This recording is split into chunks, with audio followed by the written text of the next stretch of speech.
kali menulis buku yang sekarang ada di hadapan Bapak Ibu semua. Saya pertama kali mencoba untuk menulis buku dan mempunyai ide untuk membuat buku setelah saya mengikuti pelatihan Grounded Book Writing by Coach Dr. Fahmi. Pada saat itu saya kelas 5 SD.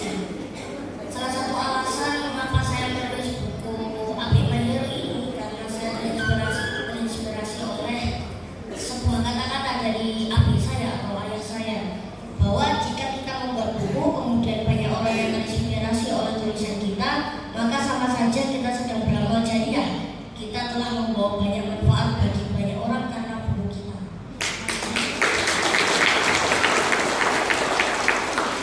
Banyak hal lain yang membuat saya terinspirasi menulis buku ini. Abi saya juga pernah berkata kepada saya bahwa tujuan kita membuat buku ini adalah jika nanti kita sudah meninggal, maka buku kita akan dikenang oleh banyak orang. Dan jika buku itu terus dibaca, maka itu juga akan menjadi pahala bagi kita. Ini adalah salah satu isi dari buku saya, yaitu 3 hukum cara berpikir. Yang pertama adalah accumulative thinking law, yang kedua adalah quantitative thinking law, yang ketiga ada comprehensive thinking law. Accumulative thinking law ini bisa dicontohkan sebagai seorang penemu. Sebelumnya saya jelaskan. Accumulative thinking law ini adalah kita melakukan sesuatu dalam jangka waktu yang panjang. Contohnya seperti seorang penemu lampu, yaitu Thomas Alva Edison. Dia pada saat itu belum ada lampu. Beliau mencoba untuk membuat lampu, dan percobaan yang pertama pastinya gagal.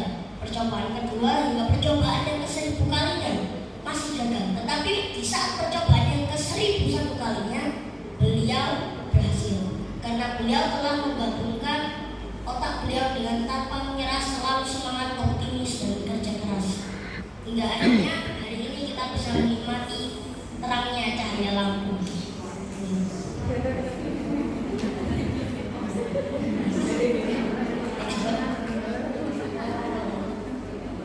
Quantitative thinking law, yang kedua, quantitative thinking law bisa dicontohkan oleh seorang pemain basket terkenal dari Amerika. Siapa sih nggak kenal sama Michael Jordan? Dulunya ada kisah kelam dari beliau. Dulunya beliau itu nyatanya nggak bisa main basket. Bahkan diceritakan dalam sejarah beliau ditolak oleh tim basket di sekolahnya karena beliau tidak bisa bermain bola. Karena hal itu, Michael Jordan setiap hari sebelum subuh, sebelum orang berlatihnya, dan karena hal itu beliau setiap hari berlatih, hingga akhirnya hari ini beliau menjadi seorang pemain basket yang terkenal. Lanjut, Derek Redmond. Siapa sih nggak kenal sama ceritanya pelari asal Inggris ini? Derek Redmond, kisahnya Derek Redmond ini terkait dengan hukum yang ketiga, yaitu comprehensive thinking law. Derek Redmond adalah seorang pelari yang pernah membuat semua orang di dunia itu terinspirasi. Karena pada saat beliau mengikuti Olimpiade Barcelona pada tahun 1992, beliau nggak berlari seperti biasanya. Beliau mencoba untuk melebihi batas kecepatan larinya, dan hasilnya dari ngeyelnya beliau di saat beliau berlari di 250 meter terakhir, otot bagian kanannya robek, dan itu hasil dari ngeyelnya. Dan hari itu juga karirnya beliau berakhir. Jadi comprehensive thinking law ini adalah bahwa kita tuh harus melakukan cara apapun untuk berhasil. Jadi ada cerita lagi. Setelah tahu bahwa otot kaki bagian kanannya robek, beliau berhenti sebentar. Setelah itu beliau didatangi oleh ayah beliau. Di otaknya beliau pada saat itu bisa nggak ya pulang, tetapi beliau ternyata oleh kata-kata dari ayahnya, yang pada saat itu kata-kata dari ayahnya sangat menginspirasi beliau. Dan akhirnya beliau mencoba untuk berlari lagi. Di fotonya, jadi beliau mencoba untuk berlari lagi, dan orang yang ada di sebelah itu adalah ayahnya.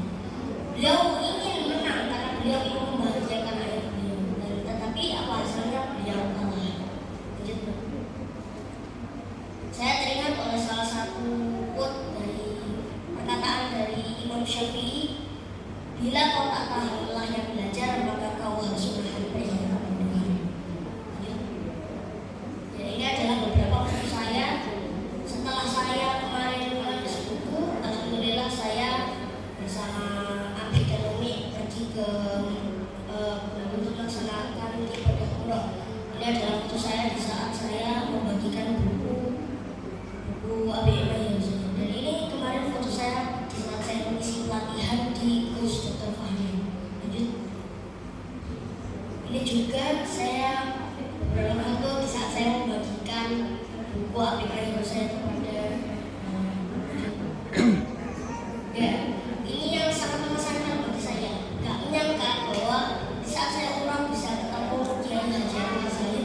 Dan ini juga saya juga gak nyangka ternyata saya bisa ngasih buku ke orang Arab. Ini foto saya bersama pemimpin gimana ya? Pemimpin orang yang memimpin kita di saat umroh, memimpin perjalanan, yaitu Taufik. Ini foto saya bersama Dr. Fahmi. Jadi ini beliau Dr. Fahmi. Jadi pada saat hari Selasa yang menulis buku saya, hari itu juga pada saat hari Selasa saya datang ke tempat beliau yaitu Kim Sulaiman. Saya nggak sengaja difoto sama orang pas saya kayak gini.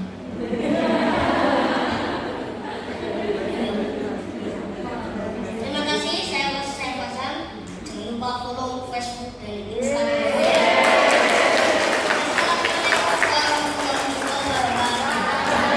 Tuhan yang Maha Kuat dan Maha Menguatkan, segala puji bagi Allah Subhanahu wa Ta'ala.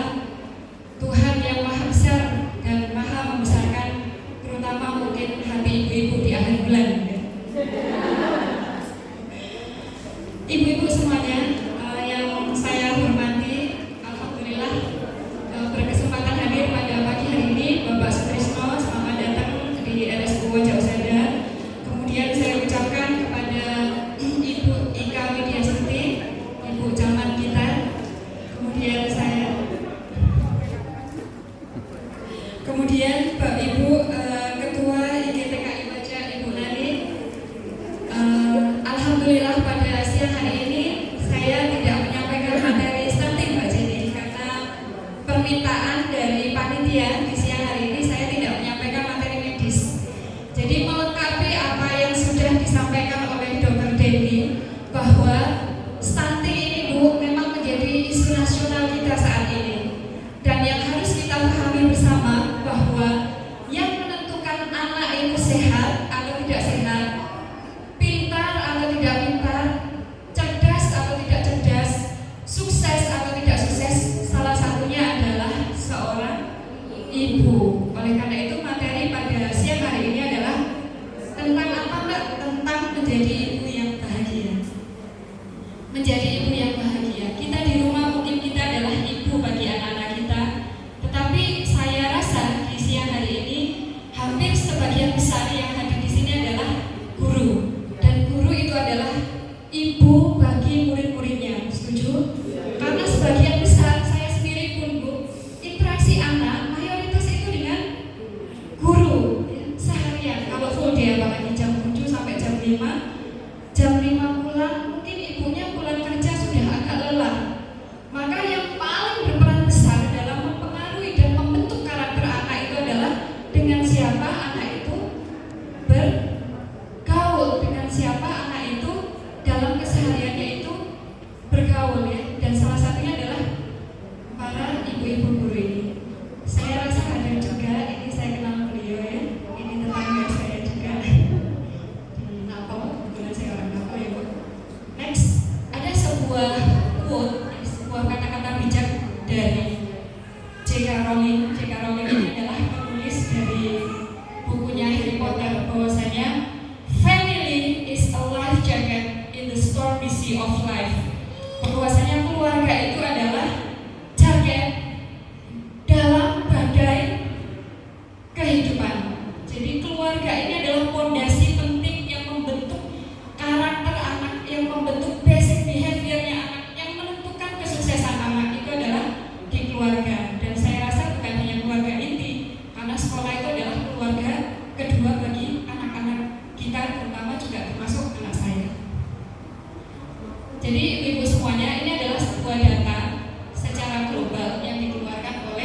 United Nations bahwasanya hari-hari ini kita mengalami sebuah kendala di mana global fertility rate. Apa itu dok global fertility rate? Di mana orang tidak mau punya anak itu makin hari makin meningkat. Betul nggak Bu? Kalau zaman dulu ibu saya punya anak 4, sekarang saya punya anak 3. Mungkin dulu ibu-ibu kita punya anak 10, 11. Sekarang jadi cuman menyusut berapa? Rata-rata ini 2 ya. Jadi itu sesuai dengan data dari yang dikeluarkan oleh United Nations bahwa hari-hari ini dan kedepannya tren orang makin nggak mau punya anak itu makin banyak. Kita lihat data di Korea Selatan itu bahkan sekarang orang-orang anak-anak remaja-remaja atau wanita dewasa yang baru menikah, mereka itu cenderung tidak mau punya anak. Bahkan sampai data yang dikeluarkan, kalau kita ketahui di Cina, orang itu distimulasi supaya mau punya anak oleh negaranya sampai diberi tunjangan bagi yang mau punya anak, diberikan per bulan ya, 7 juta sampai anak umur 2,5-3 tahun. Itu di Cina, di distriknya. Ada yang sampai diberikan subsidi rumah, nah itu di Cina ya. Jadi kalau kita lihat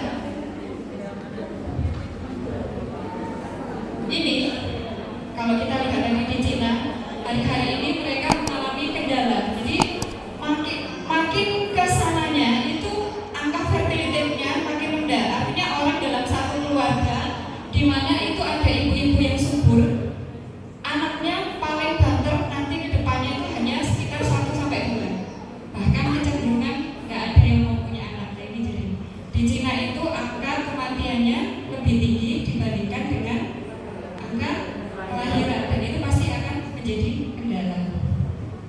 Jadi ibu-ibu semuanya, hari-hari ini dari sensus data BPS bahwa Gen Z itu yang kelahiran sampai tahun 2012 ya, itu menempati ranking terbanyak proporsi penduduk di Indonesia. Jadi 27,9% penduduk Indonesia itu adalah rata-rata generasi Gen Z. Dan kita ketahui bersama bahwa di tahun 2035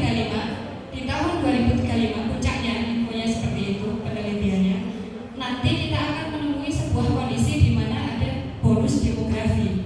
Bonus demografi itu apa dok? Bonus demografi itu adalah di mana kondisi penduduk kita didominasi oleh orang-orang dengan usia produktif. Jadi siapa usia produktif itu? Ya orang-orang yang sekarang hari ini anak-anak kita yang hari ini masih mungkin SD, SMP atau mungkin TK. Maka mereka adalah 10-20 tahun lagi mereka akan menempati posisi-posisi penting strategis di negeri ini. Baik itu jadi pejabat, menggantikan kita sebagai guru, nanti sebagai dokter, sebagai presiden, mungkin menteri dan seterusnya, pejabat-pejabat publik.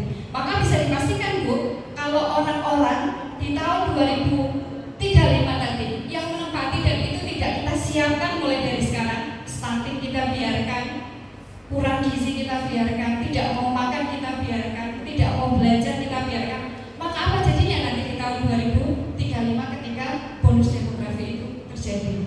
Jadi ibu-ibu semuanya, itulah mengapa selalu saya menyampaikan bahwasanya dari sebuah riset dikatakan, ini riset yang dilakukan di University of London, dari 13.000 pasangan yang memiliki anak, ternyata didapatkan bahwa anak yang sukses itu memiliki ibu yang bahagia. Ini risetnya.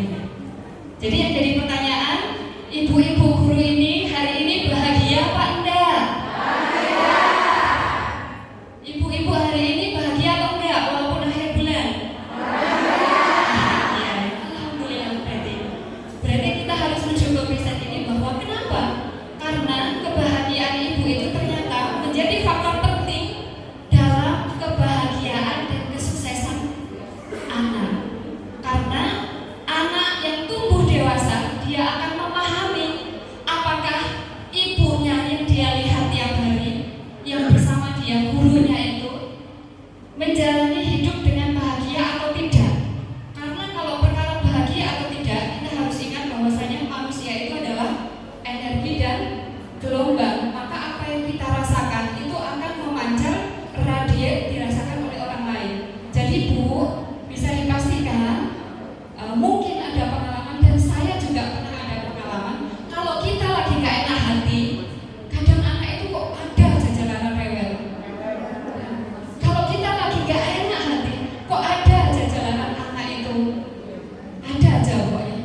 diri kita.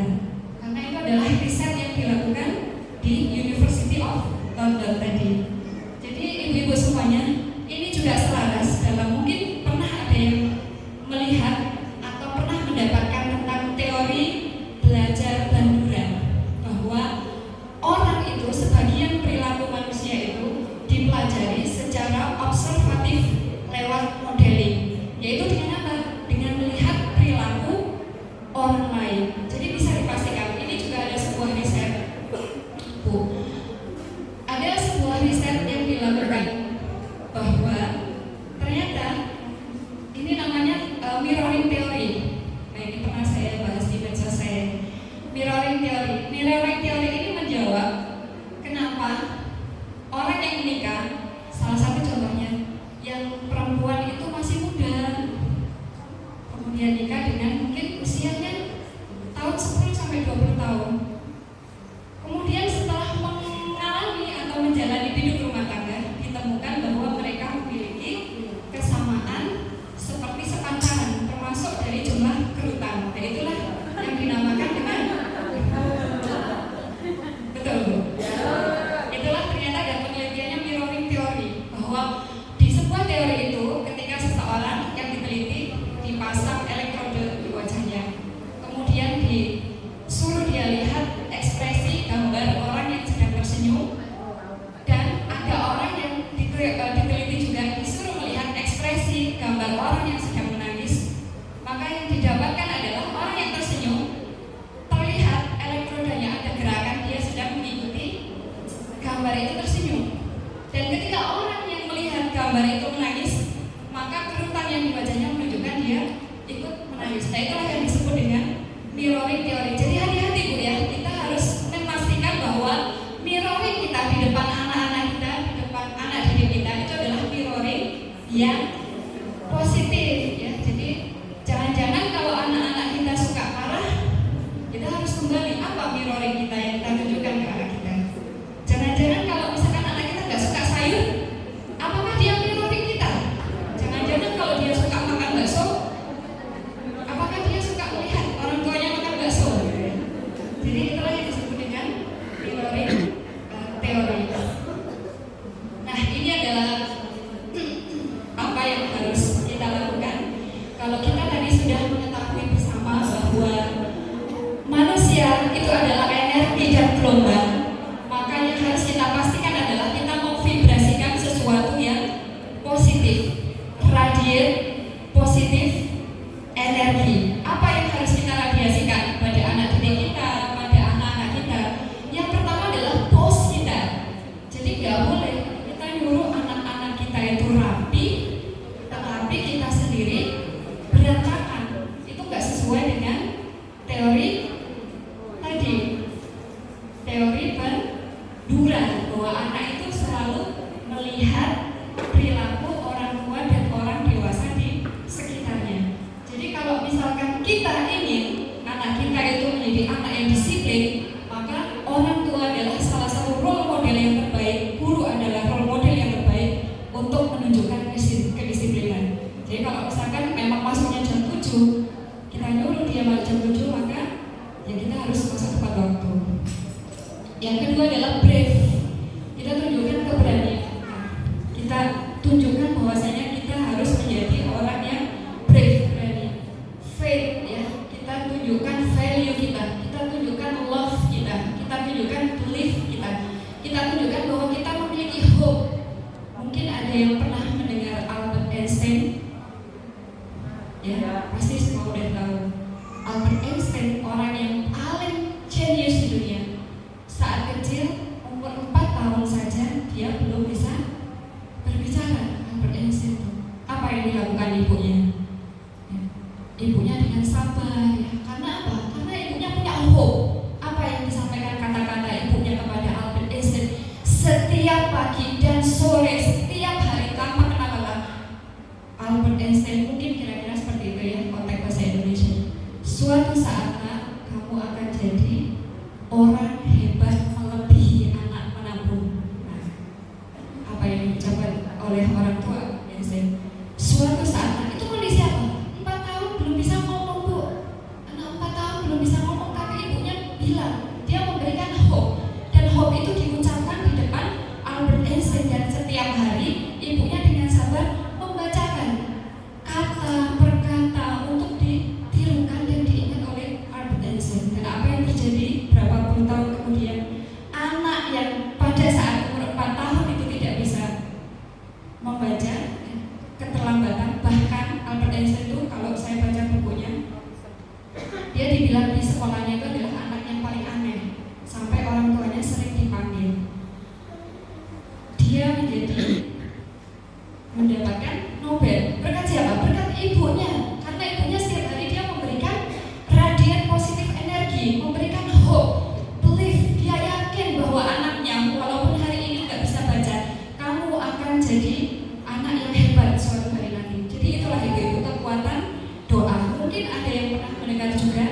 Imam Bukhari ya, yang dia sangat terkenal perawinya.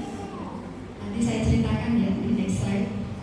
Kita harus mengajarkan kepada anak saya confident. Oleh karena itu dimanapun forum, ketika saya menghadiri forum-forum seminar-seminar nasional yaitu dihadiri orang-orang pejabat-pejabat atau mungkin dihadiri oleh forum yang membahas bahasan-bahasan orang dewasa, saya selalu mengajak 3 anak saya. Saya kalau itu memungkinkan. Karena apa Kak? Biar dia memodeli melihat orang tuanya. Saya juga sering mengajak anak saya itu kadang saya suruh nyebut praktek supaya dia tahu ini aktivitas ibunya, ini cara susahnya bekerja orang tuanya, begini caranya susahnya nyari uang, begini begitu dan seterusnya. Jadi anak itu harus involvement, artinya dilibatkan. Jadi ibu-ibu semuanya, dan tentu kita yang harus kita radiasikan itu adalah happiness. Happiness itu adalah bahagia. Pokoknya bahagia. Bahagia sampai bahagia. Kalau bahasanya itu kan kalau di depan anak-anak ya, saya sendiri, lambung boleh pecah tapi mulut harus tetap tersenyum. Nah, mungkin kira-kira diksinya seperti itu kalau di depan anak-anak kita ya. Uang bulanan boleh habis gitu. Tetapi kita harus tetap bilang ke anak kita, mungkin Bu belum bayar SPP, gak apa-apa, itu tugasnya ibu. Tugasmu adalah kamu harus belajar dan kamu pasti nanti jadi orang besar. Mungkin isinya seperti itu. Jadi ibu-ibu semuanya, itulah ini tadi yang mungkin diceritakan oleh Mas Azam ya. Jadi saya setiap hari, ayahnya biasanya itu menceritakan satu buku atau satu cerita kepada Mas Azam. Dia dengarkan kemudian dia tulis biasanya. Jadi kita cerita biasanya ngobrol, karena mungkin waktu saya juga tidak terlalu banyak, makanya dia kemanapun itu saya ajak. Bahkan mungkin kalau ayahnya wisuda kemarin S2 kita ajak, saya sampaikan ke dia, ayahmu sekarang S2, kalau ayahmu S2 nanti kamu harus dokter. Nah itu adalah kita harus memberikan afirmasi positif, berbicara kepada anak-anak kita sesekali itu harus dengan bahasa orang-orang dewasa. Saya bilang, kamu anak paling besarnya Umi, kamu punya adik, kamu punya tanggung jawab untuk mendidik adik-adiknya. Maka adik-adiknya itu setiap hari ditarget ya sama dia, disuruh nulis adiknya pasukan. Jadi Bu, itulah cerita sepenggal dari Michael Jordan. Mungkin tadi Mas Azam cerita ya bahwa dia dibilang kamu nggak bisa, kamu pulang aja. Kamu ini bukan pemain basketbol, kamu nggak punya bakat. Ketika dia pulang, apa yang dikatakan ibunya? Kamu suatu saat akan menjadi pemain basket nomor 1 di dunia. Disiapkanlah bola-bolanya, setiap hari diantarkan oleh ibunya, diberikan motivasi oleh ibunya, sehingga dia memiliki kekuatan untuk berlatih lebih keras dibandingkan dengan yang lainnya, dan akhirnya menjadi pemain basket yang sukses. Maka siapa yang paling berperan besar dari cerita-cerita tadi menurut ibu-ibu semuanya? Ibu, bapak juga sebenarnya. Kalau nggak ada bahan bakarnya kan kita nggak bisa juga ya. Bapak juga ya Pak ya, sama ya. Bapak-bapak Bu, di sini ya. Jadi ibu-ibu semuanya itulah banyak kisah. Jadi suatu hari itu ada yang konsul ke saya ya, dokter, kayaknya saya ini tidak ada ibu-ibu yang punya masalah yang lebih berat daripada masalah saya. Saya bilang ke beliau, Ibu, kalau kita merasa masalah kita yang paling berat, maka cobalah cari inspirasi pada ibu-ibu hebat yang di luar sana yang memiliki keterbatasan tetapi mereka mampu. Saya contohkan Imam Bukhari itu ketika umur 4 tahun buta. Beliau yang saat umur 18 tahun itu bisa menjadi perawi hadis sahih ya. Bukhari itu hampir 40.000 di usia 18 tahun. Itu dia memiliki sebuah kronologis kehidupan yang saya rasa harus kita baca bersama. Bahwasanya dia pernah buta di usia 4 tahun dan di usia 2 tahun ayahnya meninggal. Ibunya seorang single parent, dia berusaha keras menyekolahkan Imam Bukhari di sekolah terbaik, dan setiap hari ibunya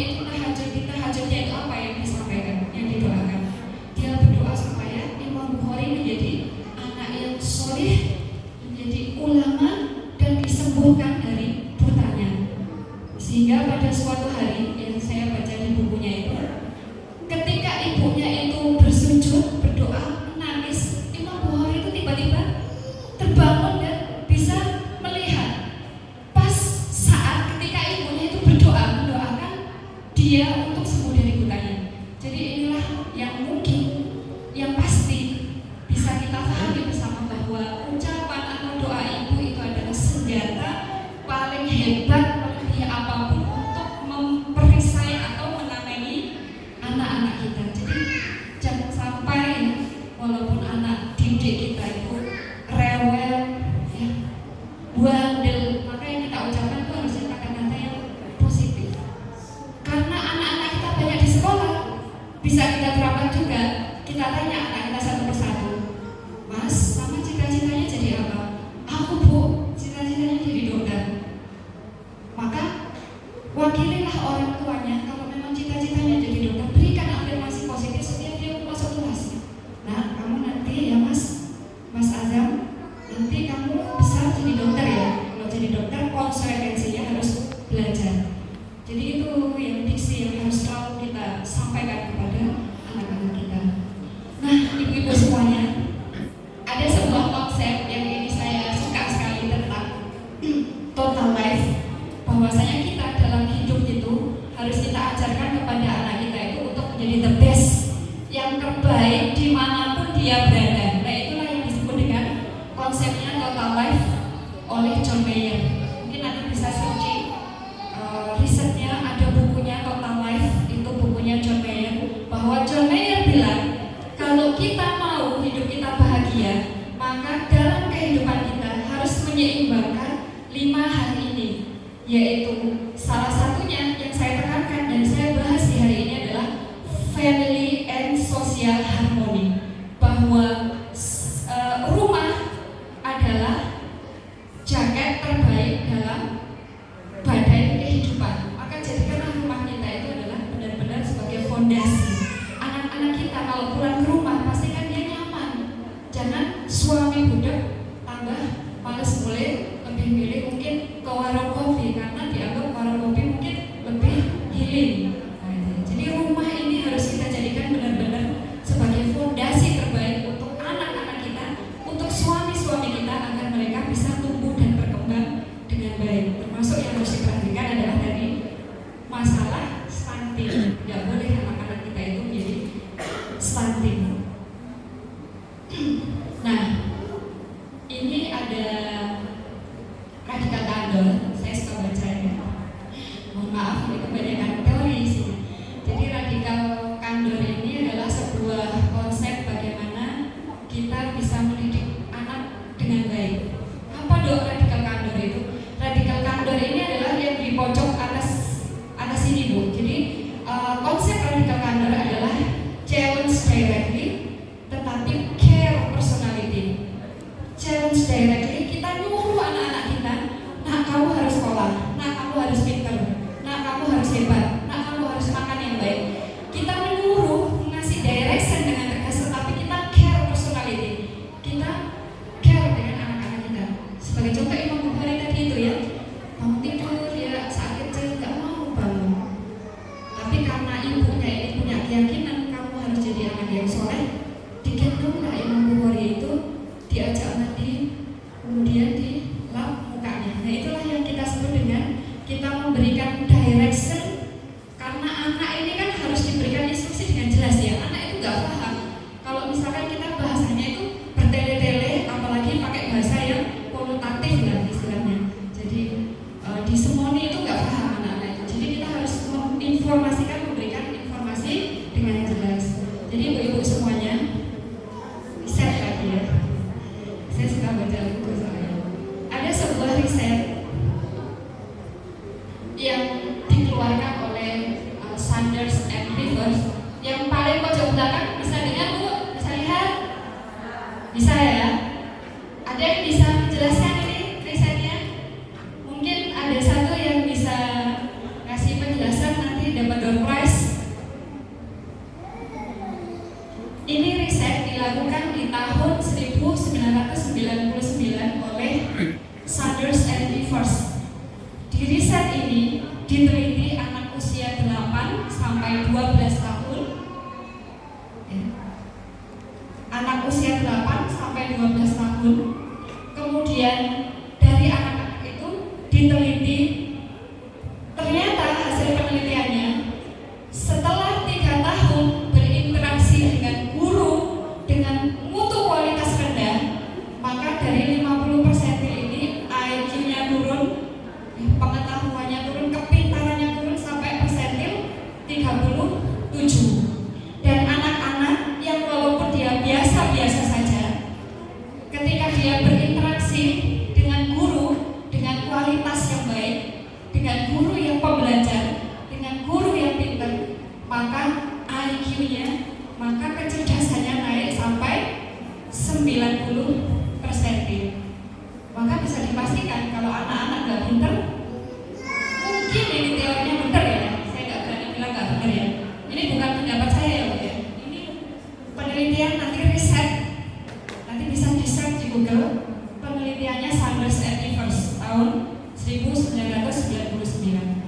Jadi ibu ini kenapa? Tadi di awal saya sampaikan, karena ibu ini adalah orang yang paling berinteraksi dengan anak, maka dia harus menjadi orang yang selalu belajar. Kalau kita nggak mau belajar TikTok, kita nggak tahu anak kita berselancar di TikTok seperti apa. Makanya karena Mas Azam tadi, saya dulu nggak ngejosan ya, karena Mas Azam tadi bilang like, anak zaman sekarang gitu ya, like, follow medsos saya, karena saya harus belajar mengikuti perkembangan dia. Maka saya buat juga channel Facebook, YouTube, IG dan TikTok. Saya bilang Mas Adam, ini Mas Umi juga ya. Tapi kamu lihat isinya TikToknya Umi apa? Oh iya Umi, kamu contoh ya, saya bilang gitu. Karena saya meyakini bahwa anak itu adalah modeling terhadap orang dewasa yang ada di sekitarnya. Dan satu hal, ini sudah 3 slide terakhir. Kenapa sih Bu, kalau kita ngajari 1 kali, saya pun yang ada direktur gitu, saya bilang pada staff saya saat rapat, Mbak, ini, besoknya lupa. Mbak, kalau kerjakan ini, lupa. Saya ngajarin itu bagi ya, karena mungkin orang yang tua bekerja nggak terlalu, saya mungkin ada keterbatasan waktu, saya jelaskan 1 kali. Besoknya saya tanya, ada lupa lagi ya, ada anak-anak saya. Nah itu kenapa kita nggak boleh marah? Kenapa kita nggak boleh jengkel? Kenapa kita nggak boleh kesel? Kenapa kita harus tetap sabar? Karena sekali lagi risetnya bahwa ya, 62%, 62% of ideas are accepted only after they are presented the 6th time. Ya, ini risetnya bahwa ide itu diterima hanya 62%. Itu pun setelah kita sampaikan diulang selama berapa kali Bu? 6 kali. Jadi kalau kita ngajari ya ditolak. Baru yang ke-6 kali mungkin dia baru paham. Nah itulah anak-anak ya. Jadi itulah kenapa dasarnya orang tua itu harus sabar gitu ya. Karena memang itu pun kalau kita ajarkan diulang-ulang hanya 62%. Ingat ya Bu ya, misalnya. Jadi kita presented, ajarkan, presented, and finally accepted. Ya, setelah mungkin makanya kita nggak boleh anak diajari sekali nggak bisa, 2 kali nggak bisa, 3 kali nggak bisa, lanjut 10 kali dong masih nggak bisa, ya lanjut. Pokoknya lu lanjut ya. Mungkin dia adalah seperti Albert Einstein ya nggak? Berapa tahun ibunya? Bertahun-tahun Bu, bukan 1 hari.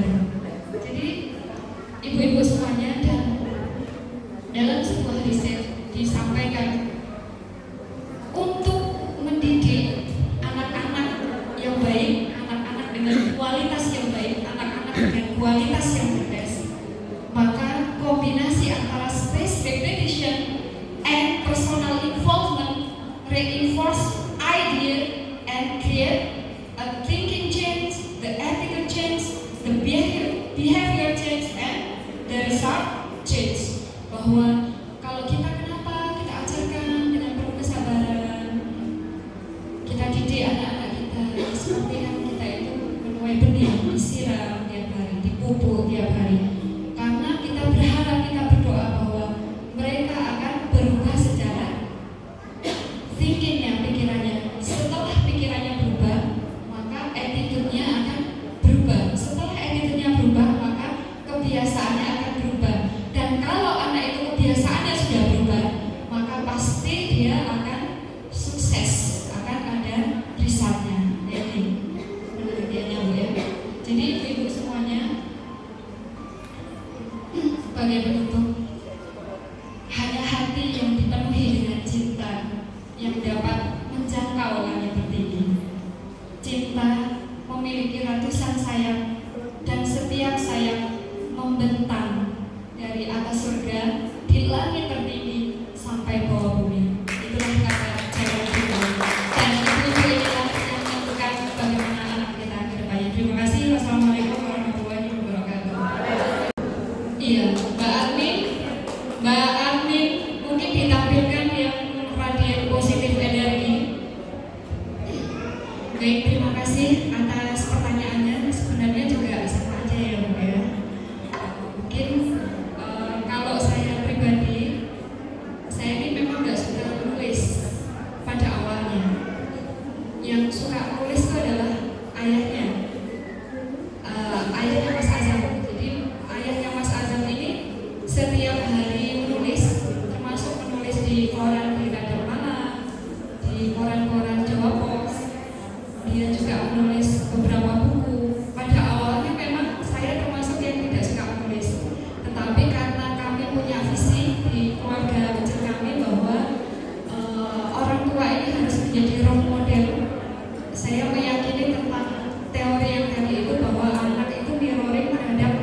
nasihatin anak saya, kamu hari ini udah nulis apa belum? Itu punya power kalau menurut saya ya. Jadi saya belajar menulis, setiap hari menulis dan belajar juga saya berbicara. Ketika masih kecil, selalu saya ajak, tadi saya sampaikan ke acara-acara, saya ikut seminar kedokteran, saya sampaikan ke anak saya, tuh lihat berbicara bagus ya. Dan setiap hari Mas Azam ini saya suruh melihat videonya Barack Obama. Dari dia kelas 1 SD saya ada beberapa channel yang saya tunjukkan ke dia. Salah satunya adalah videonya yang suka dia tonton sampai sekarang, videonya Barack Obama. Dia kadang suka berdiri di depan cermin menirukan power pose-nya si Barack Obama. Itu kadang saya juga agak geli gitu di awalnya. Ya sudah, teruskan saja kalau itu passion buat saya. Jadi orang tua menjadi role model. Kalau kita merasa kita nggak mampu jadi role model, maka taruh anak-anak kita di lingkungan yang bisa dia lihat untuk tumbuh kembangnya. Nah, saya kenalkan Mas Azam sama teman-teman saya yang pintar bicara. Kalau saya nggak terlalu pintar bicara, saya suruh dia ngomong. Jadi saya carikan komunitas yang itu mensupport kemampuan dia untuk berbicara dan membaca. Walaupun sekarang masih on progress, dia terus belajar. Jadi kuncinya dua, yaitu dari orang tuanya harus menjadi role model. Kalau dirasa memang tidak terlalu mumpuni, kita sebagai role model bagi anaknya, walaupun itu seharusnya wajib, seperti orang tuanya Albert Einstein, Michael Jordan yang tadi itu, maka carikan dia lingkungan yang mensupport dia untuk tumbuh. Leskan dia, karena investasi terbaik itu adalah anak. Investasi terbaik itu bukan tanah, kalau saya pribadi, bukan tanah, bukan rumah, bukan emas, bukan harta benda, tetapi kalau saya sendiri meyakini bahwa investasi terbaik itu adalah anak. Jadi anak-anak itu menurut saya investasi terbaik. Nah, gimana Bu bahagia? Bahagia itu apa definisinya? Ibu sekarang bahagia? Alasannya apa Bu? Bahagia. Satu, karena saldo ATM-nya banyak ya. Satu, karena alhamdulillah hari ini saya sehat. Kalau saya definisi bahagia adalah saya ketika ketemu pasien ngeluh ke saya, itu adalah sumber inspirasi saya. Masya Allah, pasien ada keluhan, saya enggak. Nah, itu definisi bahagia saya. Nah, setiap orang ini punya definisi bahagia masing-masing. Maka bahagia itu adalah urusan hati. Jangan pernah kita membuat standar bahagia sesuai dengan standarnya orang lain. Karena kunci bahagia itu ada dua, yaitu sabar sama bersyukur. Bersyukur dengan cara melihat bahwa ternyata ada orang yang lebih tidak beruntung dibanding saya, dan itu yang selalu setiap hari saya afirmasi pada diri saya. Kamu tidur, biasanya yang saya sampaikan adalah self-talk saya. Apa yang akan saya hari ini hidup? Apa saya praktekkan hari Minggu pagi dan sore? Kenapa saya harus kantorkan anak-anak saya jauh sekolahnya? Kenapa saya nggak boleh bareng sama anak? Itu adalah, kalau di bahasanya mungkin ada yang nanti yang saya sarankan membaca bukunya Simon Sinek, Gordon Silkam. Nah, ini Gordon Silkam